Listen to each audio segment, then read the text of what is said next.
Hi friends, రేపైతే మన dragon fruit పండుతుంది. రేపు లేదా ఎల్లుండి పండు అవుతుంది. ఇది చాలా చాలా స్వీట్గా ఉంటుంది. ఇది పింక్ డ్రాగన్ ఫ్రూట్.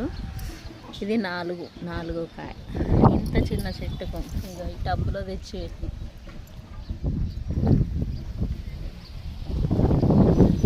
ఇది కరెక్ట్గా చెప్పాలంటే 2 సంవత్సరాల చెట్టు. 2 సంవత్సరాల చెట్టు 4 కాయలు కాసింది. ఇంకా దీనికి మంచి పోషకాలు ఇస్తే, కొంచెం భూమిలో పెట్టి మంచిగా ఎరువులు అవి వేస్తే ఇంకా మంచి గాసు కావచ్చు. కానీ ఈ తొట్టిలదే బలం దానికి కాబట్టి 4 కాయలు ఇచ్చింది. సైజు కూడా చిన్నగా వచ్చింది. భూమిలో 2 స్టిమ్మలు పెట్టినా కింద అక్కడ అవి పెరిగినాక చూడాలి. ఆ కాయల సైజుకి ఈ కాయల సైజుకి ఏమైనా డిఫరెంట్ ఉంటుందండి. Please subscribe my channel Radhika Murali farmer likes. Dragon fruit ఎంతమందికి ఇష్టం?